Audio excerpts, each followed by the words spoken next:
Well, here I was, more or less in my mid to late 20s, starting my career and really being very much a novice at working with cooperators and deciding what to do for a career. So I got connected with Orie, as I mentioned, and he gave me guidance in terms of field trials and the needs in the industry, particularly in relation to rootstocks. So we started planning right away, and the first trial went in, I believe, in around Thanksgiving time in 1975, and that launched this long-term relationship involving the evaluation of rootstocks and science. During that period, I discovered how lucky I was that Orie was the person that I connected with, you might say, first and worked with. And I learned about his dedication to the business, his interest in helping the industry, his curiosity, his intense curiosity. I can't tell you how many times the two of us would have discussions about this and that, and Orie would start by asking me a question, and here I am, this novice, not knowing anything, and I'm being questioned by this individual already with, 50 years of experience, and he's asking me to debate with him about these particular issues. So from that, I learned also about his generosity, because Orie devoted maybe 20% of his sort of family's resources to research efforts, not only with myself, but individuals from the Budwood office, from the USDA, and of course with IFAS. So, gosh, what a journey. I started, as I said, in 1975 with Orie. He's still engaged with various individuals. So what does that say? That says something really quite important about his commitment to research and improving the industry without reservation.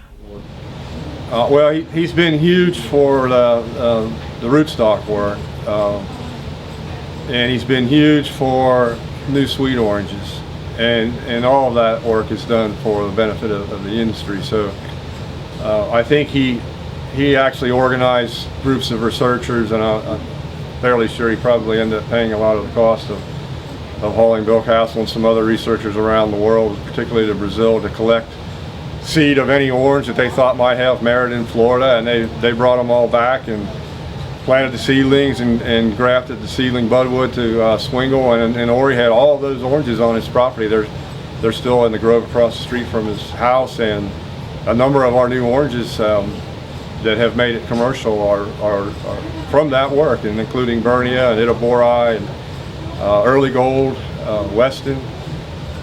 So that's a huge contribution. He's been very instrumental in evaluating rootstocks with a whole host of researchers, and he was involved in a lot of the development of the USDA rootstocks that have been released, and also with the performance of X639 in Florida, which is a very popular rootstock today.